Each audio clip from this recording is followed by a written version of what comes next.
नमस्कार विद्यार्थियों, आज का हमारा टॉपिक है क्लेपेरॉन इक्वेशन एंड क्लॉसियस-क्लेपेरॉन इक्वेशन। ये दोनों समीकरणें वेरी वेरी इंपॉर्टेंट है, आप इनको अच्छी तरह से समझना। आज के इस वीडियो में हम 3 बिंदुओं पर चर्चा करेंगे, जिसमें हमारा पहला बिंदु रहेगा क्लेपेरॉन एंड क्लॉसियस-क्लेपेरॉन इक्वेशन का इंट्रोडक्शन, दूसरा बिंदु रहेगा डेरिवेशन ऑफ क्लेपेरॉन इक्वेशन और तीसरा बिंदु रहेगा डेरिवेशन ऑफ क्लॉसियस-क्लेपेरॉन इक्वेशन। ठीक, तो इन 3 बिंदुओं पर आज हम इस वीडियो के माध्यम से जानेंगे। तो आपसे मेरा निवेदन है कि आप अपनी कॉपी और पेन निकाल लीजिए और बराबर समझते हुए लिखते रहिए, ताकि आपको ये टॉपिक अच्छी तरह से समझ में आ जाए। तो देखिए, सबसे पहले हम इन दोनों समीकरणों का इंट्रोडक्शन देखते हैं। तो देखिए, ये दोनों समीकरणें यानी क्लेपेरॉन इक्वेशन एंड क्लॉसियस-क्लेपेरॉन इक्वेशन, ये दोनों समीकरणें हमें उस सिस्टम के बारे में सूचनाएं देती हैं जिस सिस्टम में एक ही पदार्थ की 2 प्रावस्थाएं साम्य में होती हैं। दोबारा सुनिए, यानी क्लेपेरॉन इक्वेशन एंड क्लॉसियस-क्लेपेरॉन इक्वेशन हमें उस सिस्टम के बारे में सूचनाएं उपलब्ध करवाती है जिस सिस्टम में एक ही पदार्थ की यानी एक ही कंपोनेंट की 2 प्रावस्थाएं परस्पर साम्य में होती हैं। ठीक, दूसरी बात, ये समीकरणें first order reversible phase transformation के लिए एप्लीकेबल होती हैं।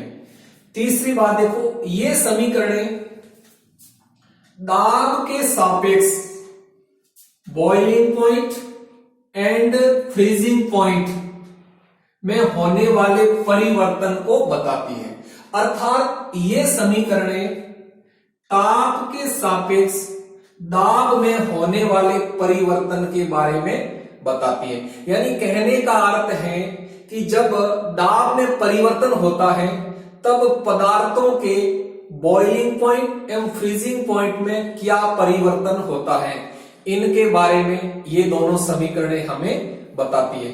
तो ये इन दोनों समीकरणों से संबंधित इंट्रोडक्शन से संबंधित 3 बातें हो गई, इनको आपको अच्छी तरह से याद करना है। ठीक, अब हम दूसरा बिंदु लेते हैं, डेरिवेशन ऑफ क्लेपेरॉन इक्वेशन, यानी क्लेपेरॉन समीकरण का व्युत्पन्न किस प्रकार से किया जाता है, ये हम जानेंगे। तो देखो, इस समीकरण का व्युत्पन्न निम्न विधियों के द्वारा कर सकते हैं, जिसमें एक विधि है सेकंड लॉ ऑफ थर्मोडायनामिक्स, यानी ऊष्मागतिकी के द्वितीय नियम के आधार पर हम इस क्लेपेरॉन इक्वेशन का डेरिवेशन कर सकते हैं। दूसरी विधि है मैक्सवेल थर्मोडायनामिक रिलेशनशिप, यानी मैक्सवेल के जो ऊष्मागतिकीय रिलेशनशिप हैं उनके आधार पर भी हम इस क्लेपेरॉन इक्वेशन का डेरिवेशन कर सकते हैं। आज के इस वीडियो में हम सेकंड लॉ ऑफ थर्मोडायनामिक्स यानी ऊष्मागतिकी के द्वितीय नियम के आधार पर इस क्लेपेरॉन इक्वेशन का व्युत्पन्न करेंगे। तो देखिए, माना एक पदार्थ की 2 प्रावस्थाएं A तथा B है और ये दोनों प्रावस्थाएं परस्पर साम्य में है। अब देखो, ये दोनों प्रावस्थाएं क्या हो सकती हैं? ये प्रावस्थाएं सॉलिड लिक्विड हो सकती हैं, या लिक्विड वेपर हो सकती है, या सॉलिड वेपर हो सकती है। इनमें से कोई भी हो सकती है। यानी एक पदार्थ है, उस पदार्थ की 2 प्रावस्थाएं A और B हैं और ये दोनों प्रावस्थाएं परस्पर साम्य में हैं। ठीक, तो अब हम इस फेज ट्रांजिशन के लिए फ्री एनर्जी चेंज यानी गिब्स एनर्जी चेंज भी कहते हैं जिसे हम, यानी मुक्त ऊर्जा परिवर्तन यानी गिब्स ऊर्जा परिवर्तन का मान निकालेंगे तो क्या आएगा मान देखो, डेल जी बराबर आएगा जीपी माइनस जीए, क्योंकि किसी रिएक्शन के लिए जब हम मुक्त ऊर्जा परिवर्तन का मान निकालते हैं तब कैसे निकालते हैं, प्रोडक्ट की मुक्त ऊर्जा माइनस रिएक्टेंट की मुक्त ऊर्जा। ठीक, तो हम इस फेज ट्रांजिशन के लिए फ्री एनर्जी चेंज का मान निकालेंगे तो डेल जी बराबर हो जाएगा जीपी माइनस जीए, यानी फेज बी की free energy minus phase A की फ्री एनर्जी। ठीक, तो डेल जी बराबर जीबी माइनस जीए। अब देखो साम्य अवस्था में क्या होता है, साम्य अवस्था में डेल जी का मान 0 होता है। तो अब देखो जब डेल जी का मान 0 है तो इस समीकरण में डेल जी का मान रखेंगे और इस समीकरण में डेल जी का मान रख के देखेंगे तो जी ए बराबर जीबी आता है। इसका अर्थ यह है कि कांस्टेंट टेम्परेचर एंड प्रेशर पर साम्य अवस्था में फेज ए एवं फेज बी इन दोनों की फ्री एनर्जी यानी गिब्स एनर्जी है वो बराबर होती है। तो जी ए बराबर जी बी, ये समीकरण 2 हो गई, यानी फेज ए की फ्री एनर्जी और फेज बी की फ्री एनर्जी है वो बराबर है एक स्थिर ताप एवं दाब पर साम्य अवस्था में। ठीक, अब देखो हम क्या करते हैं, टेम्परेचर में थोड़ा परिवर्तन करते हैं। तो जब टेम्परेचर में परिवर्तन करेंगे तो दाब में भी परिवर्तन हो जाएगा और फ्री एनर्जी में भी परिवर्तन हो जाएगा। तो देखो यदि ताप T को T प्लस dt कर दिया जाता है तो जो दाब है वो P से P प्लस dP तथा मुक्त ऊर्जा G से G प्लस dG हो जाती है। तो जब टेम्परेचर को परिवर्तित कर दिया जाता है तो प्रेशर और फ्री एनर्जी में भी चेंज हो जाता है और फिर इस नई कंडीशन में जब साम्य अवस्था स्थापित होती है तब देखो फेज ए और फेज बी की फ्री एनर्जी को हम कैसे लिखेंगे, तो जी ए प्लस डीजीए बराबर जीबी प्लस डीजीबी। ठीक, अब देखो समीकरण 2 व 3, समीकरण 2 क्या कहती है, समीकरण 2 कह रही है जी ए और जी बी इन दोनों का मान बराबर है। तो देखो जब यहां जी ए और जी बी इन दोनों का मान जब बराबर है तो इसका अर्थ यह हुआ कि डीजीए और डीजीबी इन दोनों का मान भी बराबर होगा। तो ये समीकरण 4 हो गई। ठीक, आगे देखो, अब देखो ताप एवं दाब के सापेक्ष फ्री एनर्जी में जो परिवर्तन होता है उस परिवर्तन को हम एक उष्मागतिकीय समीकरण के द्वारा प्रदर्शित करते हैं और उस समीकरण को आपको अच्छी तरह से याद रखना है। वो समीकरण है dg बराबर vdp माइनस एस dt। देखो इस समीकरण को हम उष्मागतिकी के आधार पर व्युत्पन्न भी कर सकते हैं, लेकिन यहां आपको डायरेक्ट ये समीकरण याद रखनी है, यानी dg बराबर vdp माइनस एस dt। ठीक, अब देखो इस समीकरण 5 को हम फेज ए के अनुसार लिखते हैं और फिर फेज बी के अनुसार लिखते हैं। तो जब समीकरण 5 को फेज ए के अनुसार लिखेंगे तो हम क्या करेंगे, यहां सब में ए लगा देंगे। जैसे देखो डीजीए बराबर क्या हो जाएगा, वीएडीपी माइनस एसए डीटी। ठीक, अब समीकरण 5 को हम फेज बी के लिए लिखेंगे तब क्या हो जाएगा, देखो डीजीबी बराबर वीपीडीपी माइनस एसबी डीटी। ठीक, अब देखो समीकरण 4, 6 एवं 7 से समीकरण 4 क्या कह रही है, समीकरण 4 कह रही है डीजीए बराबर है डीजीबी। ठीक, यानी यहां डीजीए और डीजीबी इन दोनों का मान जब बराबर है तो ये पक्ष और ये पक्ष भी बराबर होगा, अर्थात वीएडीपी माइनस एसएडीटी बराबर होगा वीबीडीपी माइनस एसबीडीटी। ठीक, अब हम इसको पक्षांतरण करके समान पदों को एक तरफ करते हैं। देखो हम क्या करते हैं, एसबीडीटी जो राइट हैंड की तरफ है इसको पक्षांतरण करके लेफ्ट हैंड की तरफ लाते हैं तो देखो इसका चिन्ह बदल जाएगा।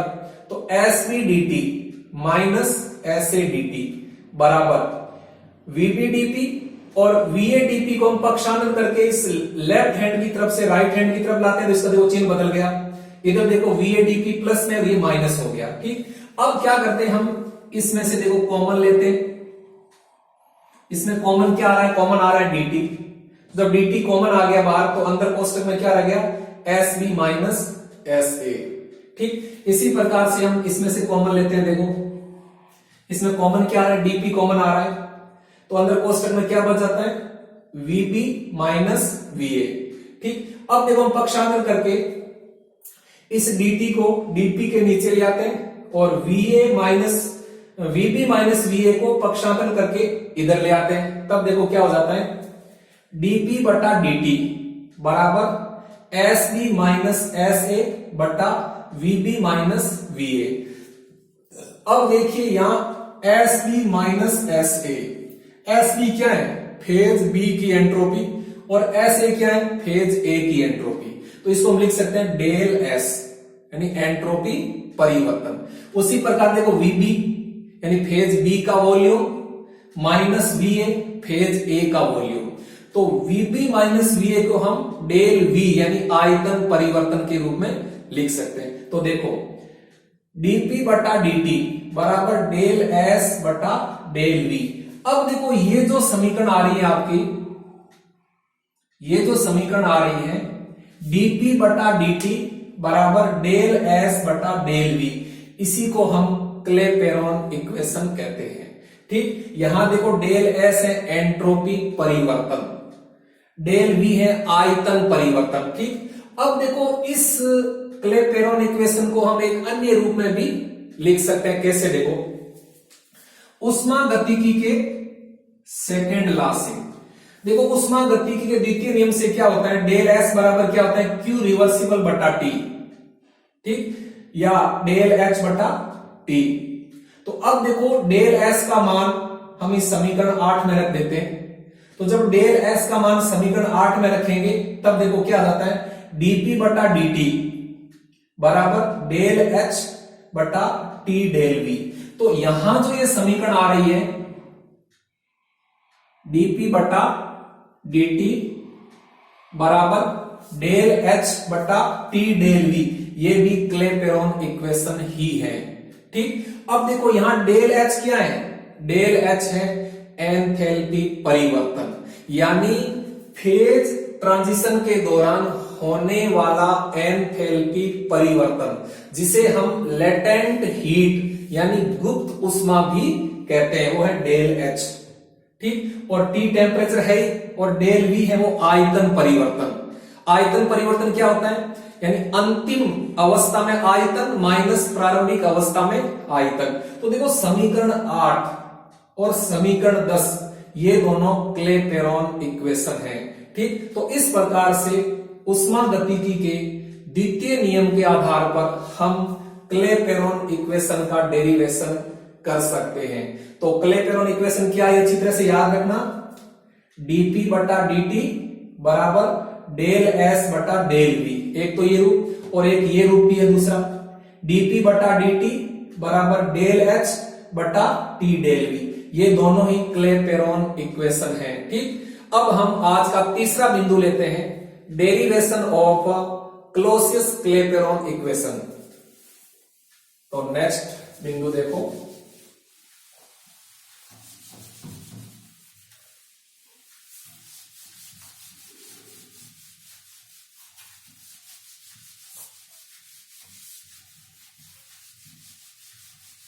आज का थर्ड पॉइंट है क्लोसियस क्लेपेरॉन इक्वेशन का व्युत्पन्न। तो थर्ड पॉइंट है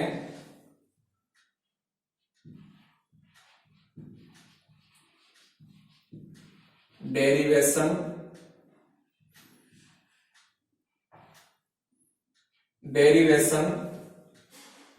ऑफ क्लोसियस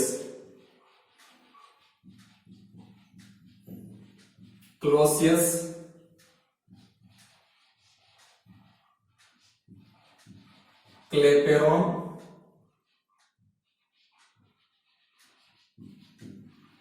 इक्वेशन।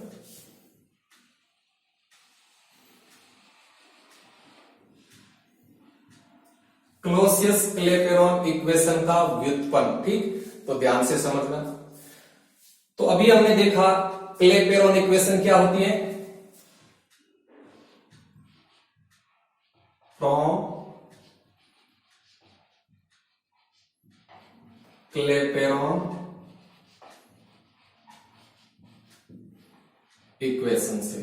तो देखो क्लैपेरॉन इक्वेशन क्या होती है, dp बटा dt बराबर डेल x बटा t डेल v होता है।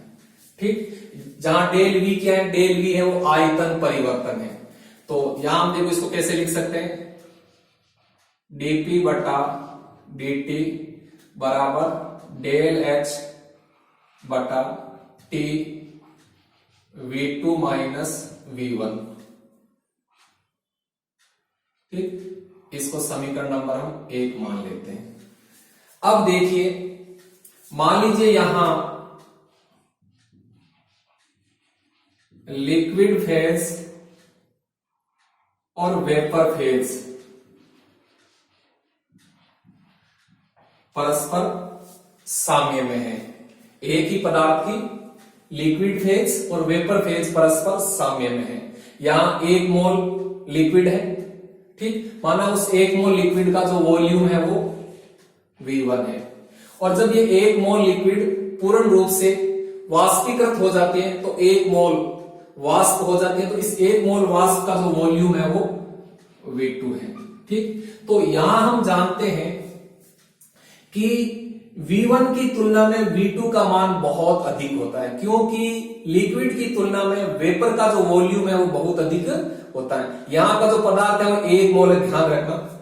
तो देखिए आगे, यानी V2 का मान बहुत अधिक होता है V1 से। ठीक, अतः V2 माइनस V1 इसका मान लगभग बराबर होगा V2 के। ठीक, तो अब देखो इस कंडीशन को हम यहां समीकरण 1 में रख देते हैं, तब देखो क्या आ जाता है, dp बटा dt बराबर डेल h बटा t v2। ठीक, अब देखो V2 क्यों आ गया, क्योंकि V2 माइनस V1 का मान लगभग V2 के बराबर है, तो ये समीकरण नंबर 2 आ जाती है। ठीक, अब मान लीजिए यहां जो वेपर है वो एक आइडियल गैस की तरह व्यवहार कर रही है। तो मानना वेपर एक आदर्श गैस की तरह व्यवहार करती है। यानी यहां जो आपकी वेपर है वो एक आइडियल गैस की तरह व्यवहार कर रही है। तो 1 मोल आइडियल गैस के लिए देखो गैस समीकरण क्या होती है, पीवी बराबर होता है RT। ठीक, अब हमें V का मान यहां से निकाल करके यहां रखना है, सॉरी यहां रखना है। तो देखो V बराबर क्या आ जाएगा, V बराबर हो जाएगा RT बटा P। ठीक, अब देखो यहां अपने पास V2 है, V2 क्या है, वेपर का वॉल्यूम है, तो वास्तव में ये V2 है। तो इसको हम समीकरण नंबर 3 मान लेते हैं। अब देखो हम क्या करेंगे, समीकरण 3 से V2 का मान समीकरण 2 में रख देते हैं। तो समीकरण 3 से V2 का मान समीकरण 2 में रखने पर, 2 में रखने पर, यानी हम क्या कर देते हैं, यानी यहां V2 का मान है वो यहां रख देते हैं। तो देखो क्या हो जाता है, समीकरण 2 में रखते हैं, तब आ जाता है dp बटा dt बराबर क्या आ जाता है, देखो डेल एच बटा टी, और v की जगह हम क्या रख देते हैं, आर टी बटा टी। तो आर टी बटा पी, सॉरी आर टी बटा पी, तो पी यहां हम ऊपर की तरफ रख देते हैं। तो ये हमने यहां इस V2 की जगह आर टी बटा पी रख दिया, तो ये आ गया। अब हम देखो P को पक्षांतर करके इस साइड में ले आते हैं, तो हम इसको ऐसे लिख सकते हैं 1 बटा पी dp बटा dt बराबर डेल एच बटा आर टी स्क्वायर।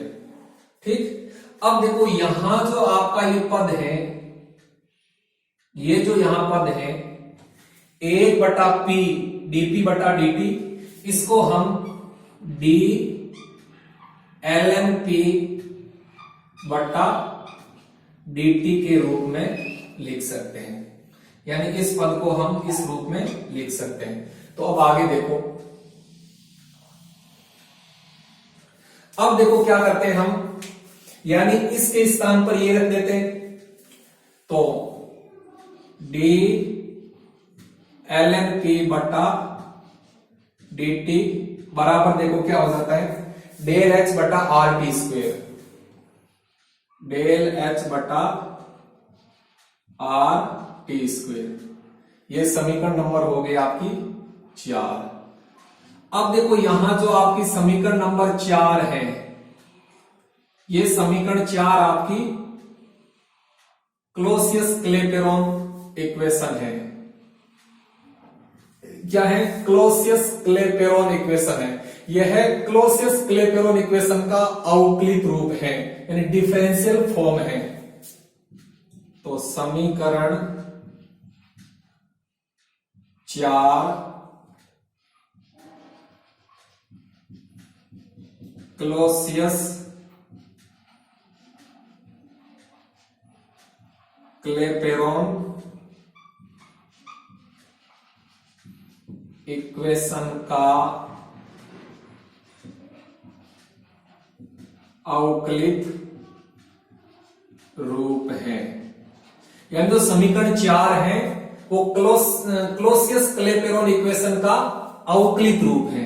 क्या है, अवकलित रूप है, यानी डी एल एन पी बटा डी टी बराबर डेल एच बटा आर टी स्क्वायर। ठीक, अब देखो हम इसका समाकलित रूप निकालना चाहते हैं। देखो किसी समीकरण का समाकलित रूप क्यों निकालते हैं, देखो यदि किसी समीकरण में दो राशियां हैं और हम दोनों का कंपैरिजन कर रहे हैं, तो जैसे मान लीजिए यहां ताप और दाब है, तो मैं कह दूं यदि ताप को T1 से T2 कर दिया जाता है तो दाब में क्या परिवर्तन होगा, यानी ताप जब T1 से T2 कर दिया जाता है तो दाब है वो P1 से कितना हो जाता है।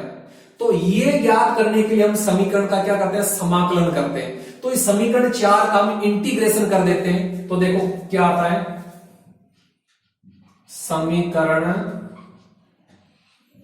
4 का समाकलन यानी इंटीग्रेशन करने पर, यानी समीकरण 4 का हम क्या करते हैं, समाकलन कर देते हैं, इंटीग्रेशन कर देते हैं। तब देखो क्या होता है, अब हम क्या करते हैं, देखो dt को पक्षांतर करके इस साइड में ले जाते हैं। ठीक, अब यहां देखो जो हम इंटीग्रेशन कर रहे हैं, समाकलन कर रहे हैं, वो स्थिर एंथैल्पी पर कर रहे हैं। क्या कर रहे हैं, स्थिर एंथैल्पी पर कर रहे हैं। तो देखो इसका समाकलन, तो यहां देखो d ln p, ये P1 से P2, P1 से P2। अब देखो बराबर क्या आ जाएगा, डेल एच यहां कांस्टेंट है और आर स्थिरांक है, तो डेल एच बटा आर, और यहां हम समाकलन ले लेते हैं किसका, अब देखो dt को हम इधर लेंगे तो ये आ जाता है dt बटा टी स्क्वायर T1 से T2। ठीक, अब देखो इसको हम सरल कर देते हैं। जब इसको हम सरल करेंगे तो यहां आ जाएगा ln P2 बटा P1 बराबर, अब ये देखो डेल एच है, डेल एच बटा आर। अब यहां देखो क्या आ जाता है, इसका जब हम समाकलन करेंगे तो इसका समाकलन करने के बाद 1 बटा T1 माइनस 1 बटा T2 ये आ जाता है। ठीक, अब देखो यहां जो ln है, ये ln नेचुरल लॉग है, इसको हम सामान्य लॉग के रूप में चेंज करते हैं, तब देखो क्या होता है, यानी ln बराबर होता है 2.303 log बेस 10, ये होता है। ठीक, तो अब हम यहां क्या करते हैं, देखो ये जो ln है इसका मान रख देते हैं यहां, तो हम इसकी जगह रख देते हैं 2.303 log बेस 10 P2 बटा P1 बराबर क्या आ जाता है, देखो डेल H बटा R, यहां कोष्टक में 1 बटा T1 माइनस 1 बटा T2, ये आ गया। ठीक, अब हम क्या करते हैं, देखो 2.303 को यहां से पक्षांतर करके इस राइट हैंड की तरफ ले आते हैं, तब देखो यहां क्या आ जाता है, log बेस 10 P2 बटा P1 बराबर डेल H बटा 2.303 R, यहां देखो कोष्टक के अंदर क्या आ जाता है, 1 बटा T1 माइनस 1 बटा T2।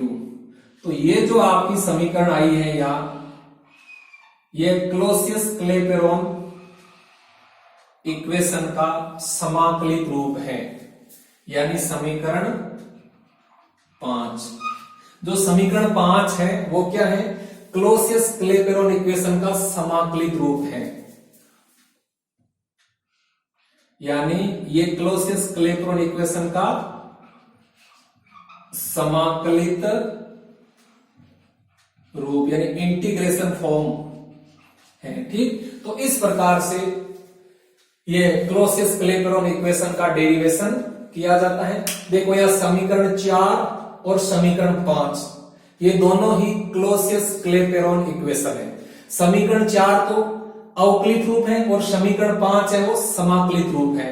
ठीक, अब देखो समीकरण 5 जो समाकलित रूप है ये वेरी वेरी इंपॉर्टेंट है, ध्यान रखना, यानी log बेस 10 P2 बटा P1 बराबर डेल H बटा 2.303 R 1 बटा T1 माइनस 1 बटा T2, यानी यहां दो टेम्परेचर है T1 और T2, दो प्रेशर है P1 और P2, एक है R है वो है गैस स्थिरांक, जिसका मान होता है 8.314 जूल प्रति केल्विन प्रति मोल, और डेल H है फेज ट्रांजिशन के दौरान होने वाला एंथैल्पी परिवर्तन, जिसे हम लेटेंट हीट यानी गुप्त उष्मा भी कहते हैं। ठीक, तो ये है क्लॉसियस-क्लैपेरॉन इक्वेशन का समाकलित रूप, जो वेरी वेरी इंपॉर्टेंट है, ध्यान रखना। इससे संबंधित न्यूमेरिकल भी आते हैं, तो जो न्यूमेरिकल आते हैं वो आपको इसी समाकलित रूप से ही उनको हल करना है। ठीक, अब देखो इस क्लॉसियस-क्लैपेरॉन इक्वेशन के यदि हम एप्लीकेशन की बात करें तो इसके कई एप्लीकेशंस हैं। आपकी बुक के अंदर 4-5 एप्लीकेशन दे रखी है और साथ में आंकिक प्रश्न भी दिए गए हैं। आप उन एप्लीकेशंस को अच्छी तरह से पढ़ करके और उनसे संबंधित जो आपकी बुक में आंकिक प्रश्न दिए गए उनको हल करना, तो आपको इनकी एप्लीकेशन अच्छी तरह से समझ में आ जाएगी। ठीक, अब देखो इसकी जो एप्लीकेशंस हैं क्लॉसियस-क्लैपेरॉन इक्वेशन की, इसकी देखो कई एप्लीकेशंस हैं। जैसे देखो मैं आपको यहां नाम बता देता हूं। पहली एप्लीकेशन है गलन एवं वाष्पीकरण की गुप्त उष्मा का परिकलन, यानी गलन की गुप्त उष्मा और वाष्पीकरण की जो गुप्त उष्मा है वो हम इस समीकरण की सहायता से ज्ञात कर सकते हैं। यानी उसमें आपको क्या होगा कि T1 T2 P1 P2 का मान दिया होगा और R का मान हमें ज्ञात है, तो हम डेल H का मान ज्ञात कर सकते हैं। तो डेल H है वही क्या है, गलन की गुप्त उष्मा या वाष्पीकरण की गुप्त उष्मा होती है, लेटेंट हीट होती है। तो गलन अथवा वाष्पीकरण की गुप्त उष्मा का परिकलन हम इस समीकरण की सहायता से कर सकते हैं। दूसरी इसमें एप्लीकेशन देखो, दूसरी एप्लीकेशन ये दे रखी है कि क्वथनांक उन्नयन स्थिरांक एवं हिमांक अवनमन स्थिरांक का परिकलन हम इस समीकरण की सहायता से कर सकते हैं। तीसरी एप्लीकेशन ये दी हुई है कि इस समीकरण की सहायता से हम हिमांक एवं क्वथनांक का परिकलन कर सकते हैं। कैसे? देखो, मान लीजिए हमें किसी एक दाब पर किसी पदार्थ का हिमांक एवं क्वथनांक दिया गया है, तो हम किसी अन्य दाब पर भी उस पदार्थ का हिमांक एवं क्वथनांक इस समीकरण की सहायता से आसानी से ज्ञात कर सकते हैं। और चौथी एप्लीकेशन ये दी गई है कि यदि हमें किसी एक ताप पर किसी पदार्थ का वाष्प दाब दिया गया है, तो हम उस पदार्थ के लिए किसी अन्य ताप पर भी वाष्प दाब का मान इस समीकरण की सहायता से ज्ञात कर सकते हैं। तो इस प्रकार से आपकी बुक में जो एप्लीकेशंस दी हुई है, आप उनको अच्छी तरह से पढ़ना और उनसे संबंधित जो न्यूमेरिकल दे रखे हैं उनको भी हल करना। ठीक, अब आप असाइनमेंट के में क्वेश्चन नोट कीजिए। तो आप क्वेश्चन लिख लीजिए, क्लॉसियस क्लेपेरॉन इक्वेशन के अनुप्रयोग समझाइए। क्लॉसियस क्लेपेरॉन इक्वेशन के अनुप्रयोग समझाइए। धन्यवाद, थैंक यू।